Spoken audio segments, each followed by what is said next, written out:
So here it is, the finished product with the CMU block wall ready for framing. Got some of the windows, I think that's a French door coming in. And we got the lumber being delivered, ready for the framing team.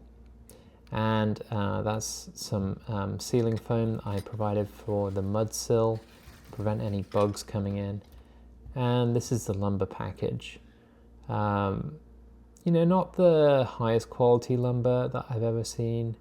I'm not sure I would have picked this up off the Home Depot shelves, but you know, I think it's adequate. Yeah, at this point there wasn't much I could do, but I think ultimately it's fine. And here is more of the sheathing material. In retrospect, I kind of wish I'd asked for CDX instead of OSB. I kind of hate OSB as a product.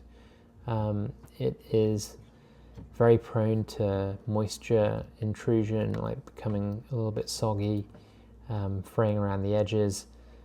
But you can see they've framed some of these shear walls. So these are the walls that are going to go up against that CMU block wall. And part of the challenge that they had, that I had to think about as the owner builder, was how are you going to attach those brick ties to this, this shear wall. So those strings are part of the idea behind that, to be able to thread those through some holes in the sheathing there, and then land some nails on the actual framing.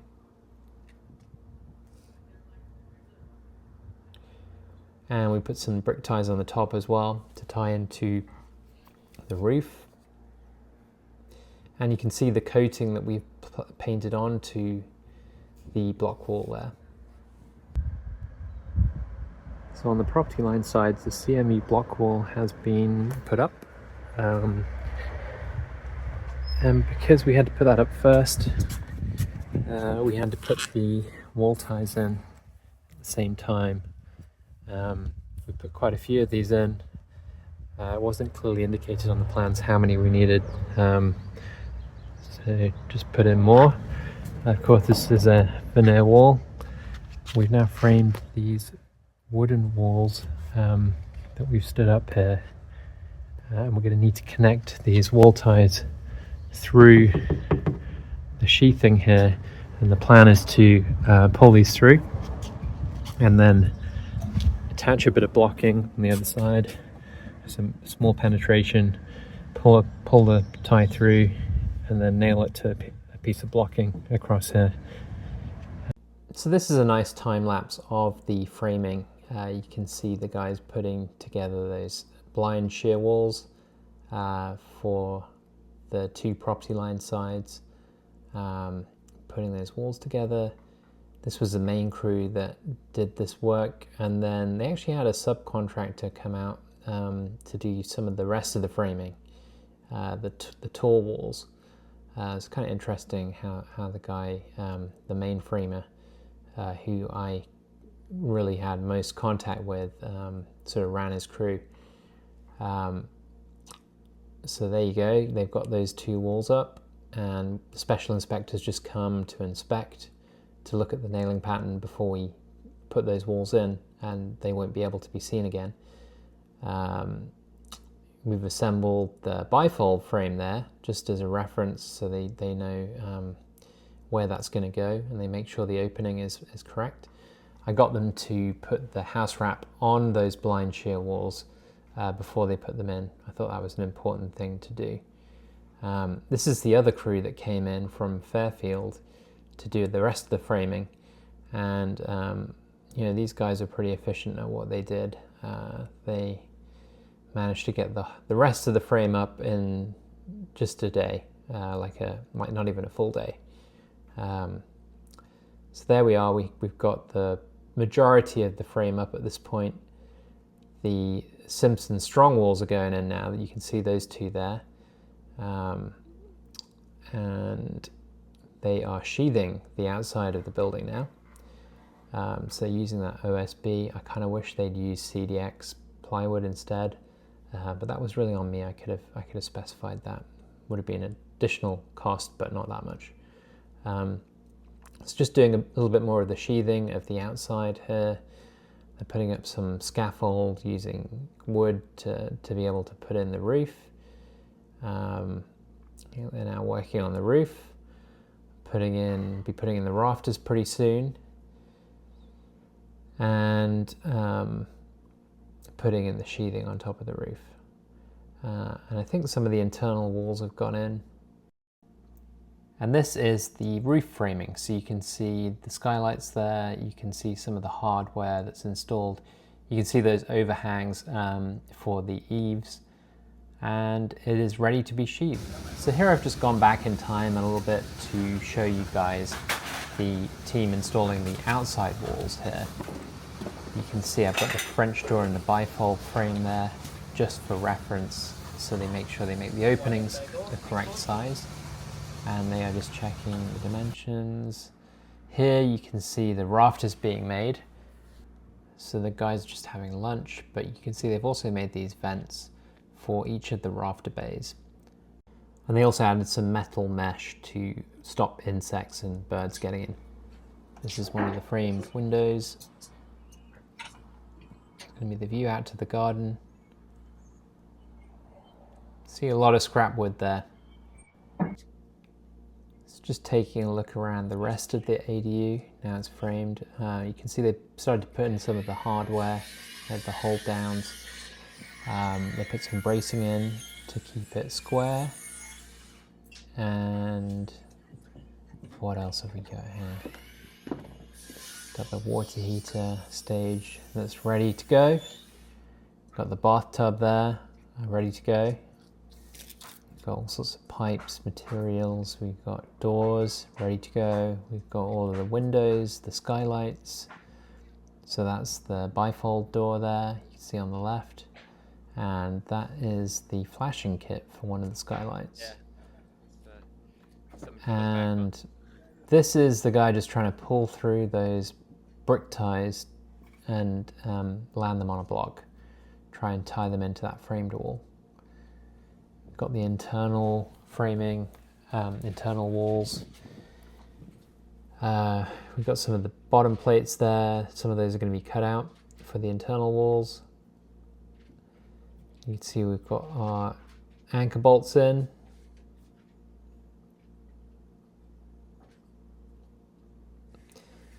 We'll say that some of the anchor bolts weren't placed quite where the framers wanted them.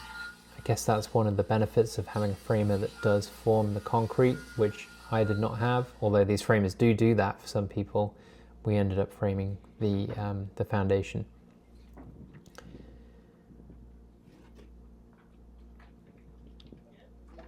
So you can see it's ready for those rafters to go in.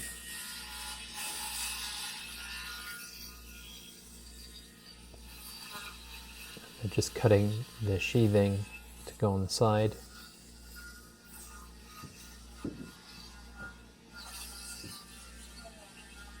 And these are the Simpson Strongwalls, you can see.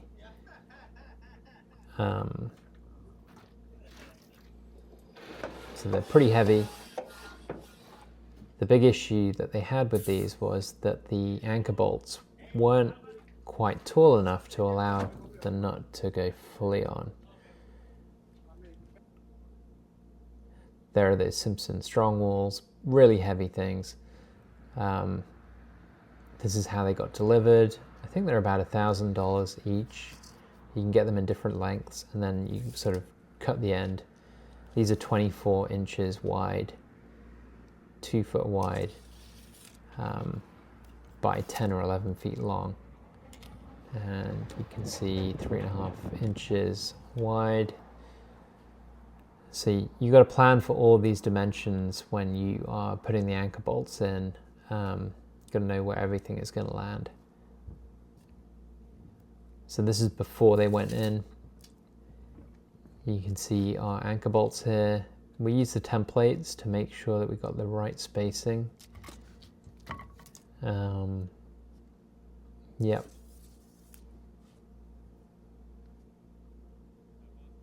And there the strong walls are in, and they've put some sheathing on the outside. And the rafters, you can see the overhang there. That's for the eaves.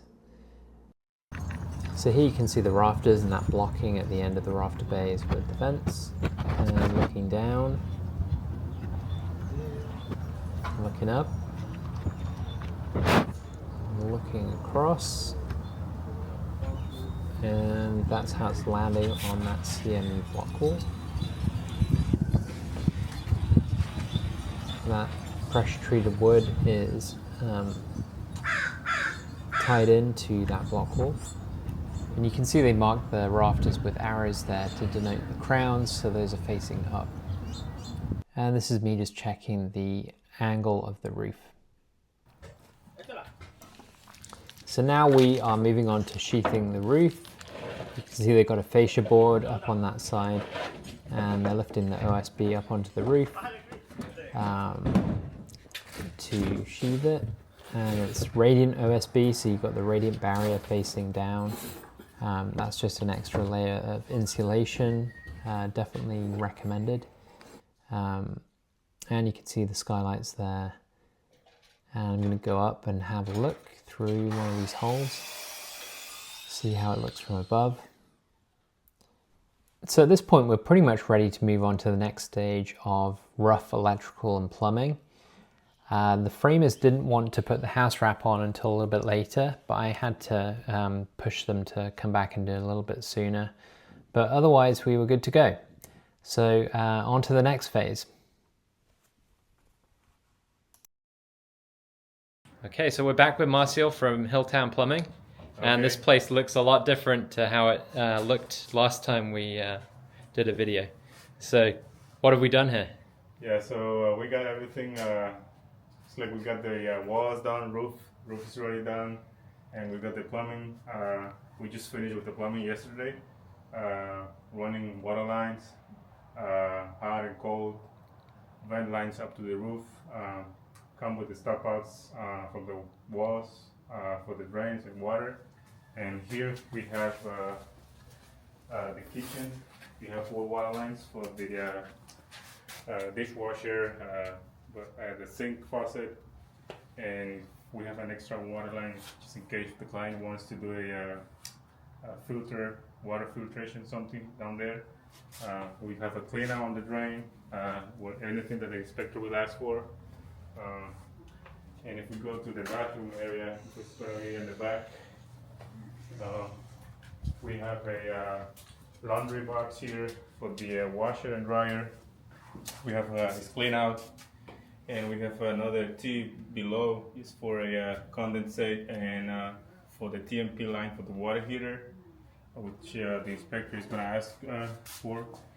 And then if we go to the back here, we have a bathroom sink line there. We have our drain line, our hot and cold water, our cold water one right here, the white one. Our hot water is always insulated to keep it heat, keep the water hot. And here we have a toilet flush and his cold water line. And if we go to the right, we have a top which is covered with plywood right now, so we cannot see it from top. And obviously our shower valve here. It's a tub spout, shower head on top, and obviously the all the vent lines for tub, toilet, and bathroom sink here. And here we have the cold water line for the water heater, and here in the back we are going to have our hot water line going out to the fixtures. And the same thing, all insulated, all up on the ceilings with foam insulation, all the way to the washer machine parts. Great. So we did PEX here. What are the pros and cons of PEX versus copper? Well, it's more on pros than cons because now these days PEX is much affordable for on the labor and materials for sure, and it can keep your water clean. It won't rust or anything. You won't get any debris inside. It's always recommended for if you want to spend much money. And of course, it is allowed for on the city. They always pass the inspection on it. And like I said, you always keep clean water in your home. Great. And what is the inspector looking for on this inspection? The last one we filled the pipe up and it was just the underground pipes. What are they looking for here? So this time we fill up all of the water lines, hot and cold. They are full of water. And then we had to cut the same thing we did last time. We had to fill up the vents. This time all the way up to the roof on every vent. And so we have a gym cap down here so we can bypass the water from the washing machine to this drain right here, so we can fill all the drains and vents up to the roof again. So that's how we look for leaks. So far we don't have any water leaks here, which looks good. Which means that we did a good job on it. So all of the lines are filled. They were filled up from yesterday. We are hoping to pass inspection next week. And they are going to stay full of water until that time. And all the water lines are strapped and everything, so for the drains not to move. And like I said before, same with the hot water line has to always be insulated. And I forgot something here. We have our ice maker box for the fridge, which is this small one right here. That's where the fridge is going to be. And I think we're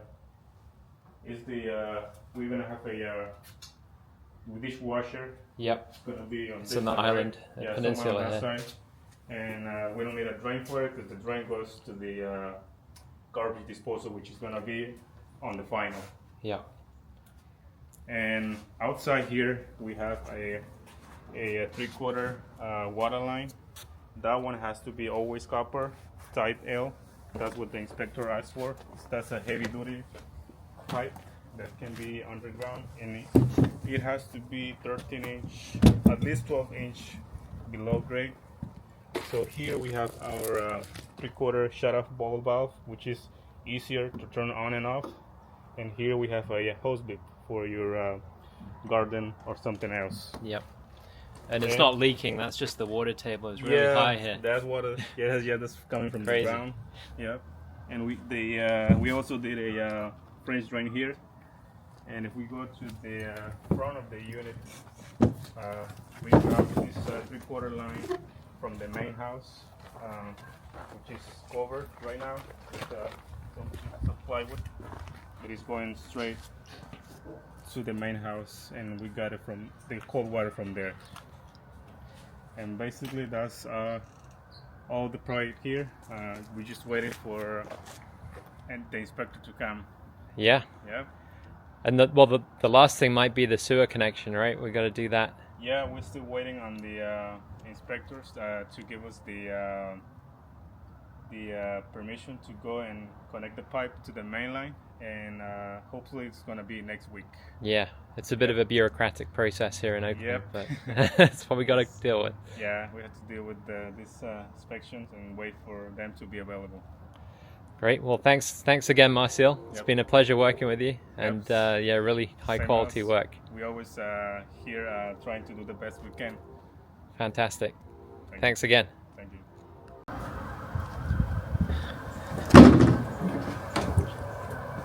So we're making good progress on the ADU. We passed plumbing, electrical and mechanical, and a water line inspection today. And so let me just walk through some of the stuff that we got going on here. We've actually already started insulating, and we're using rock wool here. This I got from Lowe's. Seems like really good stuff. Much easier to handle than the fiberglass. And so, we've got our electrical here, put fire block in, all of the penetrations. We have, this is the back of the laundry. Got all of our switches installed. We've got our HVAC roughed in. And so we've got the mini split lines running through the walls here and going out towards the condenser that's going to be on a pad. just outside the ADU. And what I've done here is I've put the head unit on a piece of drywall, sort of roughed it in. I've got the hole at the back where the pipes come out of, and as you can see, it landed right on a stud there, which was a little bit inconvenient, but managed to make it work. Just got to connect up those pipes there, and this pipe is for the condensate, the white pipe, so that's coming along and then down and out to the ground outside. Also got a little outlet for the outside there. We've got our windows in. These are Anderson 100 series windows from Home Depot. These are actually kept in stock in the stores. They're about $500 each, 3 by 5 feet wide, 5 feet tall, 3 foot wide. So you can see the mini split lines. You can see these are the control lines for the mini split units that also run out to the main condenser. We've got on the ceiling, we've got our Duravent venting from the soffits on the outside to some holes on the back wall, the CMU block wall that's on the other side of this framed wall. And that allows the ceiling to be ventilated, and allows for us to do a vaulted ceiling here. So that's that detail that's going to get insulated. We've got an electrical outlet for our ceiling fan. And let's go into the bathroom. So this here is going to be a pocket door, which is why it's framed so wide right now. This is our laundry and water heater little cupboard here. So you can see we've got our plumbing for our hot and cold for the washing machine. We have this one is for the washer, I believe, or for the dryer. That's for the dryer, the 30 amp, and this one will be for the washer. Got our drain for the washing machine there. Actually, one little detail that we didn't get quite right was I want to put a dryer box in. This is a 2x4 wall, and ideally you'd have 2x6, but they do a 2x4 dryer box. So I want this to go in here. We're going to have stacked washer dryer combo, and the dryer is going to be on top. So we've just got to move this vent pipe a little bit, bend it out towards the middle there, and give us enough space to put this in here. And then we can connect up our 4-inch vent to the roof. Again, that's less than ideal, having to vent a dryer to the roof, but with this layout I couldn't really figure out a better way to do it other than to bring a pipe out through the soffit, which didn't seem ideal either. This is actually going to be a flat ceiling in the bathroom area, so it gives us a little bit of mechanical space above. The water pump, the heat pump water heater is going to go in this corner here. We've got our lines hooked up. I've actually put in a 6.3 electrical here, just in case we want to change that out for a tankless electrical water heater in the future. Title 24 I think doesn't allow us to do it at this point, but a good option for the future if we want to save some space, because that tank water heater does take up quite a big footprint. Here you can see our Panasonic bathroom vent extractor fan. So it connects to this pipe and then up to the roof. I was advised to give it a decent amount of length on this run to allow it to run quietly. And we've got plumbing here for our vanity. That's going to be in this corner. We've got the toilet there, and we've got the bathtub here. We've got a Moen Posi-Temp valve for the shower and the tub spout. and we're going to put hardy backer cement board around there. We actually do this in marble tile. And this is the electrical panel. The electricians did a really amazing job, very detail oriented, and we actually went for quite a big panel in the end, give us a bit more space. And this is where the electrical service comes in from, under the slab. And we've got the U for ground here. We have a little socket there. And let me just undo this so you can have a look.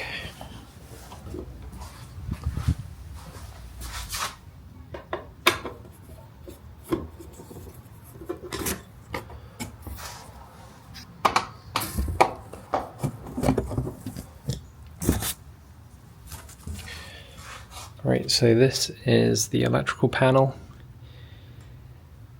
The electrician actually did temporarily connect it to the power just to test that everything was working, that there weren't any loose connections, and that all passed.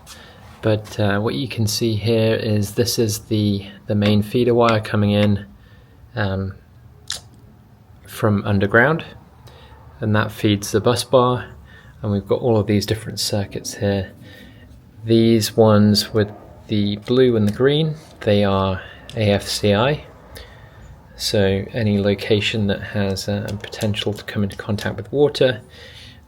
We have these breakers where they have a neutral and the live going into each one of them, and those are very expensive. I think they're about $50–60 each, so quite an expensive panel overall here. You can see the ground wire coming in here. That's coming with the 3 big wires, 2 hots and 1 neutral, and you can see the ground, the U for ground coming in here, and that is bonded with the bushing.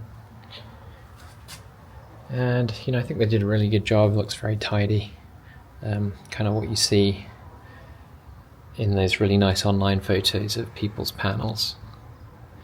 And you can see all the labeling there for the various circuits.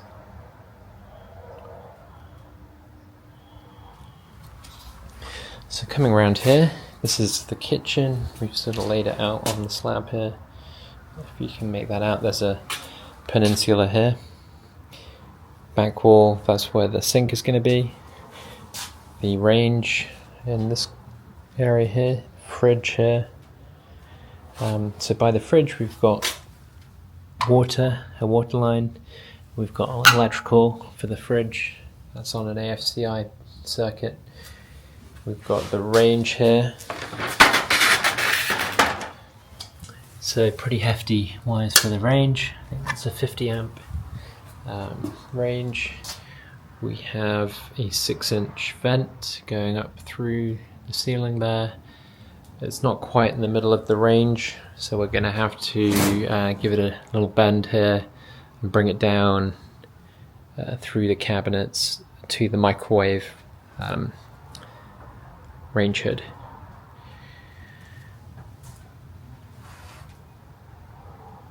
And more outlets for the countertop, and an outlet down there for the garbage disposal. We have an outlet here. This is going to be the TV box. I think it's going to be right here.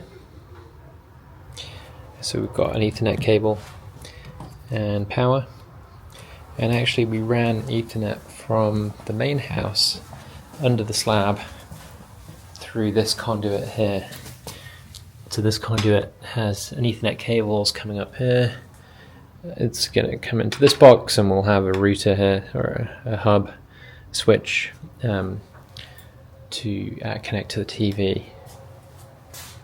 Another detail here is we put in wiring for a doorbell.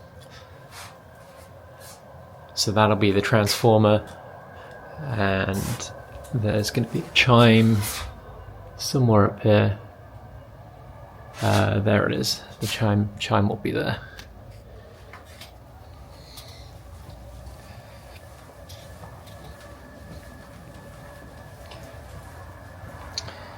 So here we have more outlets, and we have switches for the lights. We have our doorbell wire coming out and going to the outside. We have outside lighting. So we've got boxes installed for outside lighting. We've got our doorbell wire coming through here.